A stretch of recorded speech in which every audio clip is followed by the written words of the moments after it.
예, 그러면은 이번 시간에는 그 형법의 적용 범위에 대해서 살펴보도록 하겠습니다. 우리가 형법의 적용 범위 그러면은 보통 세 가지로 나누는데 시간적 적용 범위, 장소적 적용 범위, 인적 적용 범위 이렇게 세 가지 정도로 구별을 합니다. 즉 시간적 적용 범위는 형법은 언제부터 언제까지 적용될 것인가 하는 문제가 시간적 적용 범위고, 장소적 적용 범위는 어디에서 적용될 것인가, 그 다음에 인적 적용 범위는 누구한테 적용될 것인가 하는 것들을 논하는 부분인데, 먼저 시간적 적용 범위와 관련돼 가지고는 우리 형법 1조에서 명확하게 규정하고 있습니다. 1조 1항에 보면은 형법 1조 1항에서는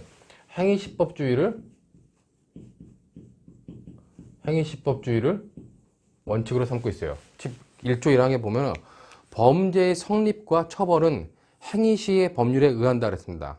그렇기 때문에 범죄 행위를 할 당시에 그 어떤 법률에 의해서 행위가 범죄라면 범죄로 인정하고 거기에 따른 형벌을 부과한다는 것이죠. 행위시법주의를 규정하고 있는 것이 시간적 적용 범위에 관련된 핵심 사항입니다. 근데 이제 2항과 3항은 우리가 행위시법주의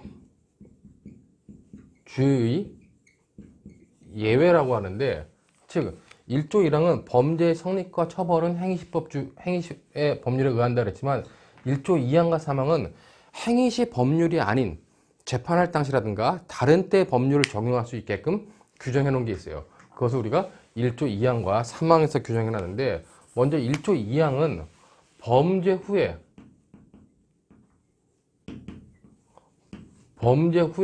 법률이 변경됩니다. 법률이 변경돼 가지고 범죄였던 것이 범죄 아닌 것으로 바뀌거나, 아니면은 무거웠던 형이, 즉 중한 형이 경한 형으로 바뀌었을 때, 이때는 어떻게 한다? 이때는 신법에 의한다 그랬습니다. 즉 신법에 의한다는데, 이 신법에 의한다는 의미를 잘 알아야 되는 것 중에 하나가, 자, 범죄를 했어요. 즉 우리가 시간적 적용이 있었는데 시간이 흘렀다. 그럼 이때 범죄를 했습니다.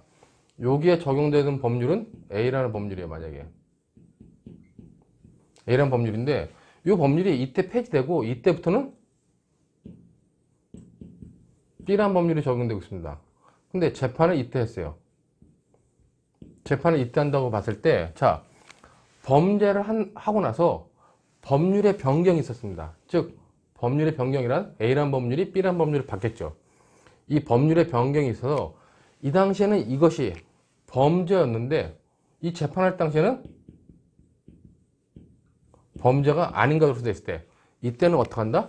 신법에 의한다 그래가지고 이 재판할 당시의 법률인 B 법률에 의한다는 겁니다. 근데 이 신법에 의한다는 의미는 우리 형사소송법상에 보면은 범죄였던 것이, 범죄를 할 당시에는 범죄였지만은 재판할 당시에는 범죄가 아니면 우리가 이때는 형사소송법상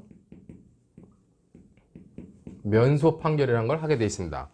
법전 자체는 1조 2항에는 신법에 의한다지만 핵심적인 내용은 면소 판결이라는 걸 해야 된다. 그리고 이제 관련돼 가지고 두 번째로 범죄 후에 법률의 변경에 의해서 이때는 이 범죄가 이것이 아주 중한 범죄였어요. 중한 범죄였는데 이 당시와 재판할 당시를 보니까 이때는 중한 범죄가 아니라 경한 범죄로 처벌하더라. 즉 이때는 5년의 징역형으로 처벌하던 것을 이때는 1년의 징역형으로 처벌한다. 그때는 어떻게 한다? 신법에 의한다는 겁니다. 자, 즉 이거를 재판시법에 의하냐 했을 때 재판시법에 의한다고 하는 견해들이 있는데, 이 재판시법은 뭐다? 정확한 의미가 아니라 가장 가벼운 형벌을 적용한다는 겁니다. 신법에 의한다는 건. 왜냐면은 만약에 요 당시에 A란 법률이 여기까지 적용됐습니다. 여기까지 적용되고 B란 법률은 여기서 적용됐어요. 그리고 요 당시에는 뭐 갑이라는 법률이 있었다. 갑이라는 법률이 있었는데 이때 중한 범죄는 5년의 징역형, 이때는 1년의 징역형. 이때는 만약에 2년의 징역형이었다. 그러면 범죄를 이 당시 했을 때는 5년의 징역형이지만 재판할 당시에는 신법에 의하면 무조건 2년이에요. 그러나 이 신법에 의한다는 의미는 5년이나 1년이나 2년 중에서 가장 가벼운 형벌, 즉 가장 가벼운 형벌을 적용한다는 의미다. 그렇게 여러분들이 이해하면 될 것 같습니다. 그렇기 때문에 1조 1항의 의미, 행위시법주의에 대해서 이거를 과거에는 재판시법주의다, 재판시법 적용한 거 아니냐 하지만 이런 중간에 더 가벼운 형벌이 있을 땐 가벼운 형벌을 적용하기 때문에 재판시법주의란 말은 정확한 말이 아니라 가지고 요즘은 그냥 행위시법주의의 예외란 말을 쓰고, 그렇기 때문에 여기서도 재판시법을 적용하는 것이 아니라 가장 가벼운 형벌을 적용하는 의미다. 이렇게 여러분들이 이해하면 될 것 같습니다. 자, 이것에 대해서 1조 3항은 이제 재판 확정 후 재판을 받았는데 재판이 확정됐어요. 넌 징역 2년 했습니다. 근데 재판이 확정된 다음에 법률의 변경이 있었어요. 법률의 변경이 있어가지고 범죄였던 것이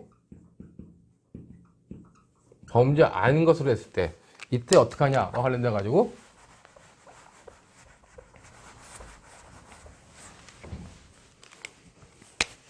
이때 관련돼서 우리 형법 1조 3항은 형의 집행을 면제하는 겁니다. 형의 집행을 면제한다고 규정되어 있습니다. 즉 범죄를 해가지고 재판까지 확정이 됐습니다. 재판이 확정되면 그대로 집행해야 되는 거 아니야? 근데 재판이 확정된 다음에 갑자기 그 법률이 없어져가지고 과거에는 범죄였던 것이 형을 집행을 했더니 범죄 아닌 것이 됐다. 그럴 때는 이미 선고된 형, 재판이 확정됐다는 것은 형사성법상으로 기판력이 발생했다는 겁니다. 한번 재판이 확정되면 그 재판은 바꿀 수가 없다는 거예요. 뭐 재심을 통해 가지고 무죄를 받지 않는 이상은 그 재판의 확정력은 그냥 인정된다 하는 기판력이 인정된다 그렇기 때문에 확정된 재판을 바꿀 수는 없다는 겁니다. 하지만 그 형벌을 집행하는 것만 면제해 줄 수 있다라고 규정해 놓은 것이 1조 3항의 의미다. 그런 의미로 여러분들이 이해하면 되겠습니다. 자, 중요한 거는 1조 3항과 1조 2항의 차이가 약간 있죠. 즉 1조 2항과 3항의 차이는 1조 2항은 뭐다? 1조 2항은 범죄 후에 법률이 변경되는 겁니다. 근데 언제까지겠어요, 이건요? 재판이 확정되기 전까지겠죠. 즉 이 범죄 후라는 의미는 범죄 후 재판이 확정되기 전까지 법률이 변경된다 그러는데, 이때 법률, 여기서의 법률은 꼭 국회가 제정한 의미의 형식적 의미의 법률, 국회가 제정한 법률 말하는 게 아니라 이 법률은 우리가 총체적 법률 상태라고 그래요. 그렇기 때문에 이 총체적 법률 상태라는 건 법률을 레벨을 봤을 때 법률, 명령, 규칙, 뭐 조례 이런 것들이 있는데 그런 것들이 다 바뀐 것을 포함한다는 의미입니다. 그렇게 바뀌어가지고 범죄였던 것이 범죄가 아닌 경우는 면소 판결, 중한 것이 경한 경우는 가장 가벼운 형벌을 적용한다는 겁니다. 1조 2항은.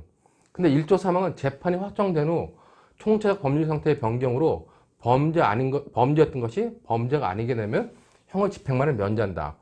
1조 3항이 없는 건 뭐예요? 중한 형벌이 경한 형벌로 바뀐 거는 어떤 조치도 취하지 않는다는 겁니다. 왜? 중한 형벌이 경한 형벌로 바뀌었다는 거는 재판이 확정된 거에 대해서 의미가 없다는 거죠.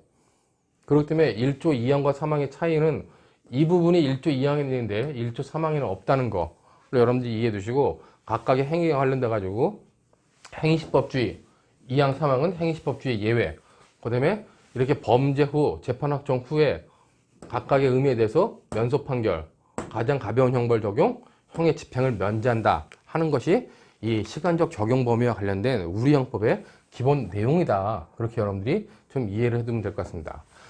자, 시간적 적용 범위는 이와 관련돼 가지고 끝나는 것이 아니라 중요한 논점이 하나 나오게 되는데, 중요한 논점 중에 하나가 바로 시간적 적용 범위와 관련돼 나온 것 중에 하나가 한시법이라는 겁니다. 즉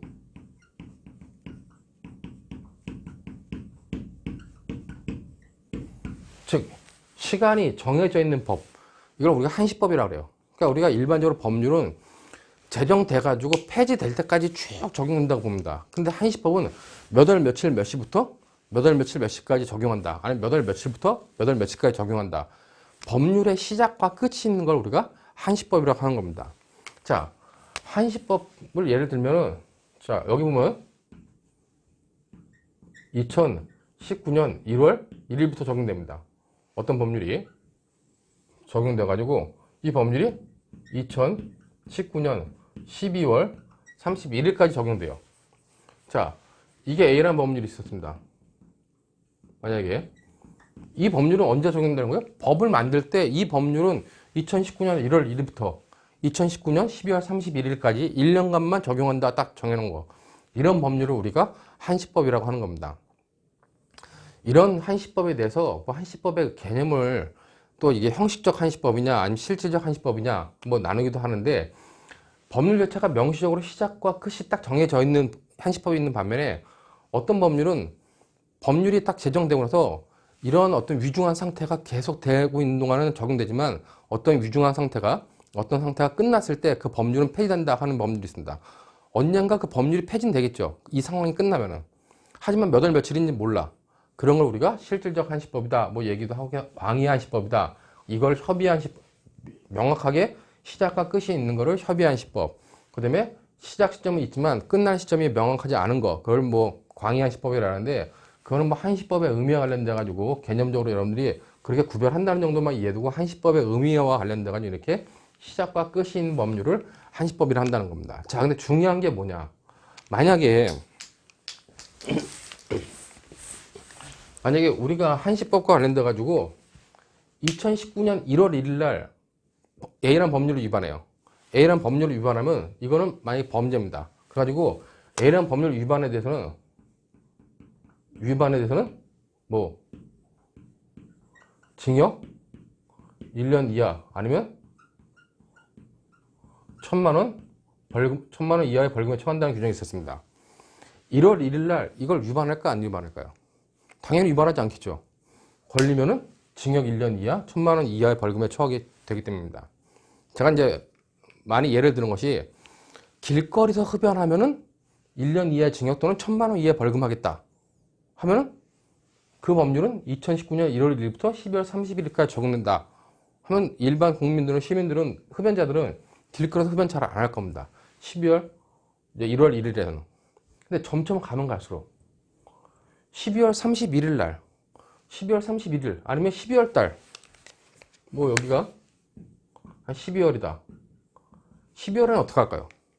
12월에는 위반자가 속출할 수밖에 없다는 겁니다. 왜? 자, 이때 만약에 위반을 하면 어떻게 돼요? 행위를 할 당시에는 A라는 법률에 의해서 이렇게 처벌받았어요. 자, 근데 12월에 범죄 행위를 했다 해가지고 12월에 바로 재판할 수 있습니까? 아니죠. 그럼 재판은 언제쯤 합니까? 재판은 이제 2020년 뭐 언젠가 하겠죠. 이때쯤 재판을 합니다. 재판을 받겠죠. 그럼 재판을 할 당시는 뭐예요? 이 법률이 없어졌잖아요. 이 법률이 없어졌기 때문에 재판할 당시는 어떻게 해요? 범죄였던 것이 범죄 아닌 것으로 바뀌게 되는 것이죠. 자, 그렇기 때문에 우리 형법 1조 2항에 의해서 어떻게 해요? 1조 2항 아까 봤지만은 범죄 후, 이때 범죄를 했다. 범죄 후 법률이 변경됐어요. 법률이 있던 것이 없습니다. 법률의 변경에 의해서 범죄였던 것을 범죄 아닌 것으로 볼 때는 어떻게 합니까? 우리가 신법에 의한다. 즉 범죄였던 것이 범죄가 아닌 것이 되면 면소 판결을 한다는 겁니다. 처벌을 받지 않는다는 거죠. 자, 그럼 이 한시법은 이때는 잘 지켜지겠지만 이때는 잘 지켜질까요? 안 지켜질까요? 잘 안 지켜진다는 것이죠. 그것이 한시법의 문제라는 겁니다. 그렇기 때문에 한시법 관련돼 가지고 이렇게 한시법이 적용될 때의 효력을 끌고 와서 재판할 때 적용하자 하는 것을 우리가 추구표라고 하는 겁니다. 소급표는 재판할 때 당시에 법률을 끌고 가서 적용시키자는 것이 소급표인데 추구표는 뭐다? 이렇게 법률을 과거에 있던 법률이 폐지되더라도 그 법률의 효력을 끌고 와서 재판할 당시에 적용하자 하는 것을 우리가 추구표라 그러는데 한시법의 어떤 그런 효력성, 한시법의 어떤 그 규범성을 높이기 위해서는 이런 추구표를 인정해야 된다라고 하는 논의가 있습니다. 그 논의는 어디서 나왔다? 독일에서 그렇다는 얘기예요. 독일에서는 한시법에 대해서 독일 같은 경우는 독일은 한시법에 한시법에 대해서 독일은 추구표를 인정하는 규정이 있습니다. 독일은. 자, 독일은 한시법에 대해서 한시법을 위반한 사람은 1월 1일이든지 12월 31일이든 뭐다? 법률이 폐지되더라도 이 법률의 효력을 그대로 끌고 가서 추구표를 인정하는 규정이 있다는 겁니다. 그렇기 때문에 법률을 위반하면 무조건 처벌한다는 얘기예요. 자, 그 반면에 한국은 뭐요? 한국은 추구표를 인정하는 규정이 없습니다. 없는 한국에서는 어떻게 해야 돼요? 일반 원칙에 의해 되겠죠. 일반 원칙에 의해 되기 때문에 한국에서는 어떻게 합니까? 1조 2항에 의해서 범죄 후 법률의 변경에 의해서 범죄였던 것이 범죄가 아닌 되면 어떻게 됩니까? 면소 판결을 할 수밖에 없다는 겁니다. 그렇기 때문에 한국에서는 추구표를 인정할 수 없다는 거죠. 자, 그런데 관련돼 가지고 이 추구표를 인정해야 된다, 인정하지 않아야 된다 문제가 관련돼 가지고 추구표를 인정하는 인정설과 부정하는 부정설의 대립이 국내에 있다고 합니다. 그러나 실제로 추구표를 명문의 규정이 없음에도 불구하고 인정한다? 이런 견해는 국내에 거의 없다고 볼 수 있어요. 그렇기 때문에 추구표를 부정하는 견해, 이것이 다수설의 입장일 수밖에 없다는 겁니다. 자, 당연히 추구표는 부정할 수밖에 없다. 왜? 1조 2항의 명문의 규정이 있기 때문에 그 명문의 규정이라는 건 일반 원칙이기 때문에 일반 원칙에 따라 가지고 면소 판결하는 듯이 추구표를 인정할 필요가 없다는 겁니다. 단 중요한 건 만약에 이 A라는 법률에 부칙 규정을 둡니다. 경과 규정을 둬가지고 이 A라는 법률을 위반한 사람에 대해서는 이 법률이 폐지되더라도 이 법률을 적용한다는 규정을 이 법률에 뒀어요. 만약에 그것들은 뭐예요? 독일처럼 추구표를 인정하는 규정을 둔 거나 똑같기 때문에 그럴 때는 어떡합니까? 그럴 때는 당연히 추급해서 처벌한다는 겁니다. 문제는 A란 법률에 경과 규정을 두지 않았을 때 그때 어떻게 하느냐? 그때 추구표를 인정할 수 있다는 견해가 과거에 있었는데 지금은 거의 없고 당연히 인정할 수 없다 하는 부정설이 지금에 있어서의 핵심적인 내용이다. 그렇게 여러분들이 이해하시면 될 것 같습니다. 자, 문제는인데 판례가 문제죠.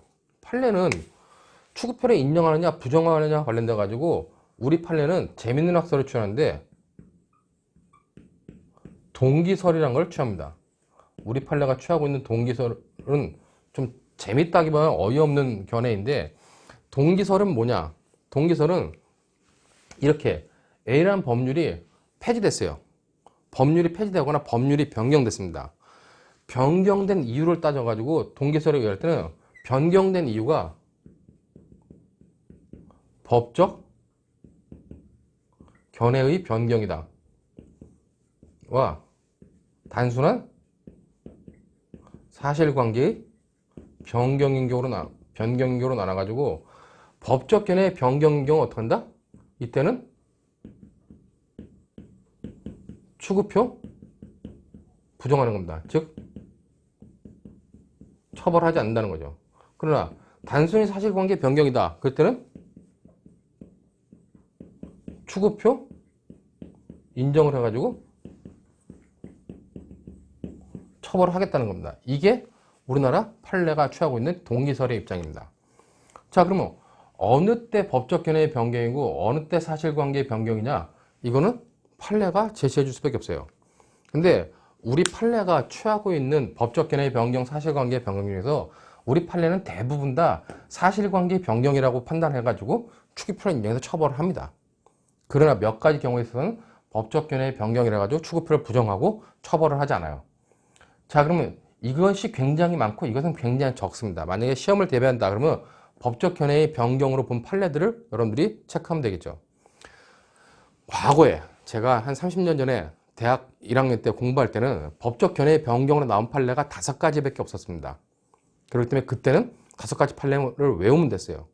그러나 지금은 한 20여 가지가 넘어가고 30여 가지가 넘어가고 있습니다. 그 판례를 다 외울 수가 있을까요?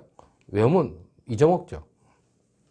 여러분들이 우리 판례가 바라보고 있는 법적 견해의 변경인지 사실관계의 변경인지는 판례들을 분석해보면 판례는 형량의 변화, 형벌을 갖다가 무겁게 한 거를 가볍게 한 거나 아니면 어떤 수량의 변화, 즉 징역형을 가볍게 하거나 벌금형을 가볍게 하거나 어떤 처벌 대상의 적용 범위였던 면적, 수치, 수량을 갖다가 변경시킨 경우, 그런 경우 전부 다 법적 견해의 변경으로 보고, 그 수량이라든가 형량의 변경이 아닌 것은 그냥 사실관계의 변경으로 보는 것이 이 동기서를 취하고 있는 판례 기본 입장이다. 이렇게 여러분들이 봐주시면 될 것 같습니다. 자, 중요한 건 그러면 동기설이 타당하냐는 겁니다. 타당하지가 않죠. 왜 그러냐? 이 동기설은 독일 연방대법원도 동기설을 취한다고 볼 수 있습니다. 독일에서는 동기설이 타당해요. 왜냐면 독일은 기본적으로 뭐예요? 추구표를 인정하는 규정이 있습니다. 이 법률을 위반하면 이 법률은 폐지되더라도 추급해서 처벌하는 거예요.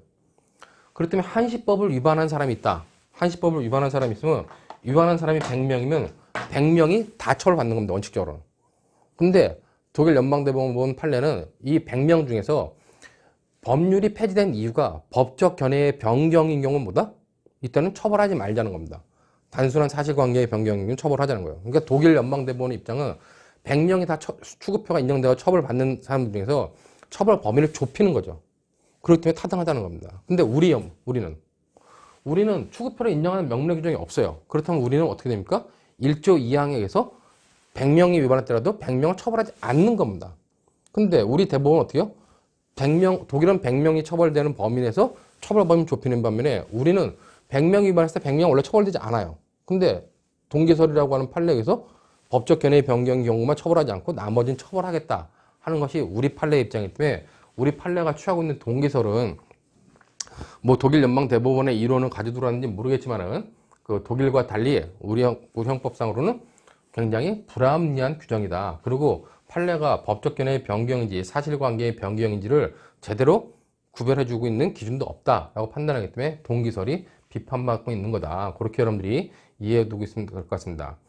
이 한시법과 관련돼 가지고 또 나오는 것이 충전규범과 보충규범과 충전규범, 보충규범이라고 하는데 법률 자체에는 개괄적인 내용만 두고 구체적인 처벌 행위는 명령이나 규칙에 둔 경우, 그런 경우도 한시법과 똑같은 논리 구조가 적용됩니다. 왜? 아까 1조 1항 2항에서 법률의 변경이라 할 때 그 법률은 총체적 법률 상태의 변경이라 했기 때문에 법률이 변경되는 것뿐만 아니라 명령 규칙이 변경돼 가지고 처벌되던 것들이 처벌되지 않거나 가볍게 처벌되는 경우도 포함한다고 볼 수 있기 때문에 이 한시법의 이런 논리 구조는 바로 보충규범에도 그대로 적용된다. 이렇게 여러분들이 이해하면 될 것 같습니다. 자, 시간적 적용 범위와 관련돼 가지고는 이 정도의 내용들을 여러분들이 좀 이해해 두시면 되고, 제가 앞에서 설명을 하다가 빠뜨리고 안 한 부분이 있는데, 우리 판례 입장 관련돼 조금 하나 봐야 될 건, 아까 1조 1항, 2항, 3항 설명하면서 1조 2항에서 법률의 변경의 경우는 면소판결한, 범죄였던 것이 범죄 아닌 경우는 면소판결, 중한 형벌이 경한 형벌의 경우는 가벼운 형벌 적용한다 했습니다. 근데 이때 법률의 변경에 대해서도 우리가 법률이 변경되면 이렇게 적용되는데 우리 판례는 어떻게 한다? 1조 2항에서 말하는 법률의 변경에서도 법률의 변경을 아까 동기설처럼 법적 견해의 변경 경우와 그다음에 사실관계의 변경 경우로 봐가지고 법적 견해의 변경인 경우만 1조 2항을 적용해주고 법률관계의 변경이 단순한 사실관계의 변경인 경우에는 이런 1조 2항을 적용해주지 않는 것이 판례의 입장인데, 그런 판례 입장도 역시 타당하지 않다라고 볼 수 있겠죠.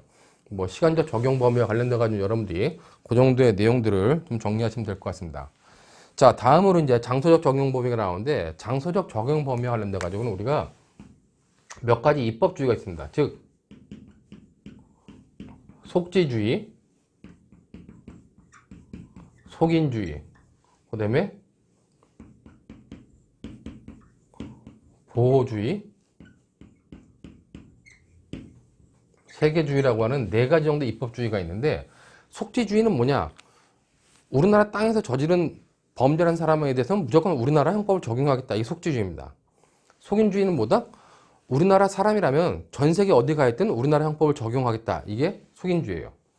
보호주의는 우리 형법이 보호하고 있는 보호법익, 그런 보호법익들을 침해하는 사람에 대해서는 무조건 한국 형법을 적용시키겠다는 겁니다. 그것이 내국이든 외국이든. 그것이 보호주의입니다. 세계주의는 범죄를 한 사람에 대해서는 무조건 한국 형법을 적용하겠다.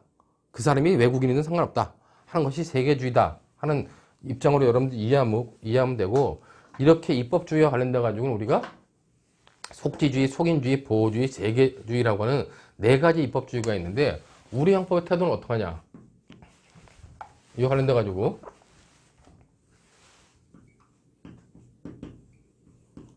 우리 형법은 속지주의를 원칙으로 하고 나머지 속인주의, 그 다음에 보호주의, 세계주의를 가미하고 있다. 속인주의, 보호주의, 세계주의를 가미하고 있다. 이렇게 여러분들이 이해하면 될 것 같습니다. 이 말은 결국 뭐냐? 우리 형법은 다 적용한다는 거예요. 과거에는 세계주의가 우리 형법에 규정되느냐 없느냐 논란이 있었는데 형법을 개정을 통해 가지고 그 인신매매와 관련된 죄, 강론에 가면 그 약취임 및 인신매매에 관한 죄가 있는데 인신매매를 한 사람에 대해서는 그 사람이 외국인은 불문하고 무조건 한국 형법을 적용하겠다는 세계주의를 적용하고 있기 때문에 우리 형법은 기본적으로 이렇게 속지주의를 원칙으로 하고 속인주의, 보호주의, 세계주의를 다 가미하고 있다. 그렇게 여러분들이 받으시면 될 것 같습니다. 자, 속지주의와 관련돼 가지고 우리 형법은 2조에서 속지주의를 규정하고 있어요. 즉 2조의 속지주의를 규정하고 있다는 건 대한민국 영역 내에서, 즉 영역 내에서 죄를 저지른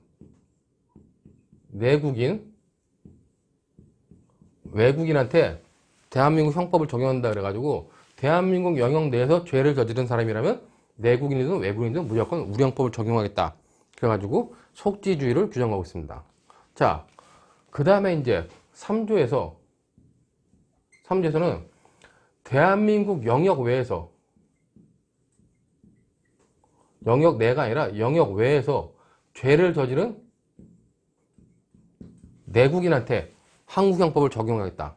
그렇기 때문에 대한민국 사람은 어떻게 해요? 한국 땅에 있을 때는 속지주의에서 처벌받습니다. 그러나 대한민국 영역 바깥에 있을 때는 속인주의에서 처벌받는 거죠. 즉 우리나라에서 도박은 범죄입니다. 그러나 필리핀은 도박은 범죄가 아니에요. 그렇다고 한국 사람이 필리핀 가서 도박을 했다? 그러면 대한민국 영역 외에서 도박을 한 한국 사람이라도 한국 형법에 의해서 도박죄로 처벌할 수 있다는 겁니다. 자, 이제 4조가 나오는데 여기에 보면 4조가 있는데 4조는 뭐다? 기국주의라 해가지고 대한민국의 선박과 항공기는 뭐다? 대한민국의 땅으로 온다는 겁니다. 그렇기 때문에 대한민국의 선박과 항공기에서 죄를 저지른 뭐요? 죄를 저지른 외국인한테, 내국인은 없이 그냥 외국인한테.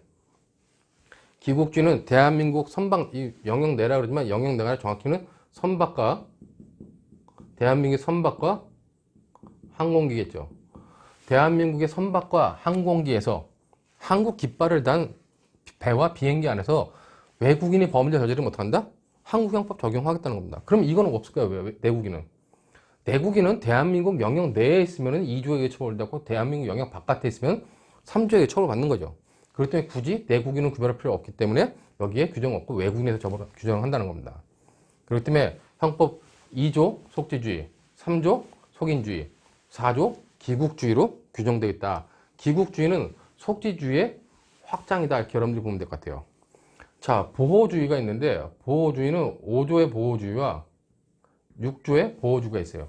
즉 5조의 보호주의는 뭐냐? 대한민국 영역 외에서 일정한 죄를 저지른 외국인한테는 한국 형법을 적용하겠다는 겁니다. 즉 여기에 몇 가지 범죄들이 있는데 이 몇 가지 범죄들은 굉장히 중요한 범죄이기 때문에 이런 범죄를 저지른 사람은 비록 외국인이라도 한국 형법을 적용하겠다는 겁니다. 그게 5조에서 말하는 보호주의예요. 그럼 여기에 들어가는 범죄가 뭐냐? 여기 들어가는 범죄는 우리 형법 5조에 규정되어 있죠. 내, 외, 국, 통, 유, 문, 인이라고 있습니다. 내란 죄, 외환 죄, 국기에 관한 죄, 통화에 관한 죄, 유가증권에 관한 죄, 내외, 국통, 유, 문, 문서에 관한 죄, 인장에 관한 죄. 근데 문서와 인장에 관한 죄는 공문서, 공인장에 관한 죄. 그런 행위들을 한 외국인한테는 대한민국 법을 적용하겠다는 겁니다. 대한민국 영역 외에서 했더라도. 그런 외국인들이 대한민국 영역 내에서 이걸 저질러요. 그럼 당연히 속지주의에 의해서 처벌을 받겠죠. 자, 6조는 똑같이 5조와 똑같은데 여긴 예외가 있습니다. 즉 영역 외에서 요 범죄, 위의 범죄를, 그러니까 위의 범죄를 제외한 범죄를 저지른 외국인한테 적용한다는 겁니다. 여기 아까 나온 건 내란, 외환, 국기, 그다음에 통화, 문서, 뭐 인장 이런 죄들이 있는데 그런 죄가 아닌 일반적인 범죄를 대한민국 국민한테 외국인이 저질렀다. 그럼 대한민국 형법을 적용하겠다는 겁니다. 근데 문제는 뭐냐? 여기는 예외 규정이 있어요. 얘네는 예외 규정이 있어서 단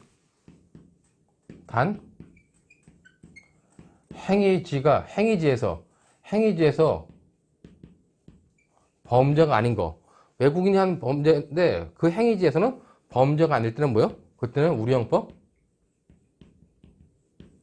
적용하지 않겠다는 의미입니다. 이런 단서 조항이 있는 것이 6조의 핵심 사항이죠. 지금은 간통죄가 폐지됐지만은 과거에 간통죄가 있을 때 일본은 간통죄를 처벌하지 않습니다. 우리는 처벌하죠. 그렇기 때문에 대한민국 영역 외 일본에서 간통죄를 저지른 외국인, 한국 남자와 뭐 간통을 저지른 일본 여자가 있다. 그러면 그 일본 여자도 한국의 간통죄에서 처벌할 수 있는 겁니다. 그렇지만 단서 조항에서 행위지, 일본에서 간통은 범죄가 아니기 때문에 한국 형법을 적용하지 않고 일본 여자한테는 한국 형법 적용하지 않고 한국 남자한테만 한국 형법을 적용하겠다라고 하는 의미이기 때문에 이런 6조의 의미를 여러분들이 이해해 두고 요 세 개 주의는 우리가 인신매매의 죄에 대해서는 우리가 세계주의에 의해서 한국 형법을 적용시키겠다 하는 의미가 있으므로 그런 의미와 관련돼 가지고 여러분들이 세계주의의 의미까지 이해해 두면 될 것 같습니다. 마지막으로 이제 인적 적용 범위는 대한민국 사람이라면 무조건 대한민국 형법을 적용하는 거예요. 그렇기 때문에 인적 적용 범위와 관련된 부분은 대한민국 사람이거나 대한민국에 있는 사람임에도 불구하고 한국 형법을 적용시킬 수 없는 사람이 누구냐, 예외가 누구냐라고 하는 것만 이해해 두면 됩니다. 즉 우리나라에서는 내국법적으로는 대통령은 뭐예요? 재임 중에는 내란 외환의 죄를 제외하고는 소추당하지 않습니다. 그러나 퇴임하고 나면 소추당하죠. 자, 그 다음에 대통령 이외에 또 뭐 있어요? 국회의원들 있죠. 국회의원들은 뭐예요? 직무상 국회에서 행한 발언에 대해서는 형사 책임을 지지 않는다는 겁니다. 그런 예외적인 사람이 내국법에 의해서 대통령과 국회의원이 있다. 그 다음에 이제 외교사절, 어떤 외교사절들은 그 국제조약에 의해서 대한민국 형법을 적용하지 않는다. 그 다음에 이제 한미 주둔군 협정, 소파 협정에 의해서 직무 집행 중인 그 미군에 대해서는 한국 형법을 적용하지 않는다. 그런 것들이 인적 적용 범위에 예외로서 나온다. 여러분들이 이해하면 되고, 우리가 이제 이렇게 1조, 2조부터 가지고 쭉 6조까지 나왔는데 핵심적인 사항으로 이제 마지막으로 하나 더 볼 거는 형법의 기초이론의 마지막에, 자, 우리 형법은 제7조로 규정하고 있어요. 7조는 뭐냐면 7조는 외국에서 받은 형 집행에 대해서는 한국 형법에 의해서 어떻게 할 것이냐는 겁니다. 자, 어떤 사람이 필리핀에서 살인죄를 저질렀습니다.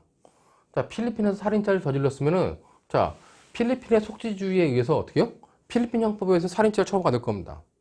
근데 그 사람이 한국 사람이면 한국 형법에 의해서 영역 외 필리핀에서 죄를 저지른 내국인이기 때문에 한국 형법도 적용할 수 있어요. 근데 어떤 사람이 필리핀에서 만약에 형법을 살인죄를 저질러가지고 징역 5년형 선고받았다. 그럼 필리핀에서 징역 5년 살고 한국으로 들어옵니다. 그럼 한국 형법은 어떻게 해요? 이 사람을 또 처벌할 수 있다는 거예요. 근데 한국 형법에서 기소돼가지고 처벌할 때 이 사람한테 징역 뭐 7년을 선고했다. 그럼 어떻게 해요? 이 사람이 필리핀에서 5년 살았기 때문에 5년 살은 걸 빼고 2년만 집행할 수 있다는 것이 7조의 내용입니다. 과거에 이 내용과 관련돼 가지고 산입할 수 있다. 외국에서 집행한 형기를 한국에서 인정해줘야 되냐, 인정해주지 말아야 되냐서 임의적 해줄 수도 있고 안 해줄 수 있다는 것이 어떤 기본적인 입장이었는데 헌법재판소로부터 그건 뭐 헌법 불합치 결정 받아가지고 형법이 개정됐죠. 그렇기 때문에 이제는 외국에서 형이 확정돼가지고 집행받은 사람은 그 집행된 형에 대해서 한국 형법에서 일부 또는 전부를 반드시 산입해줘야 된다. 필요적 규정으로 바뀌었다는 거, 7조에 관련된 내용이 있다는 것만 여러분들이 이해해 두시고, 그와 관련돼 가지고 외국에서 집행받은 형이고 형이 확정돼서 집행받아야지 형이 확정되지 않고 그러니까 미결 구금돼 있을 때 그거는 7조의 적용 대상이 아니다 하는 정도만 여러분들이 좀 이해해두면 될 것 같습니다. 이 정도로 해가지고 형법의 기초이론에 관련된 기본 내용들을 마쳤습니다.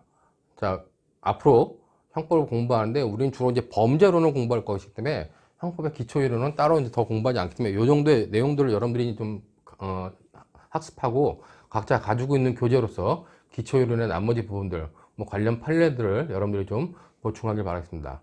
예, 이번 수업은 여기서 마치도록 하겠습니다.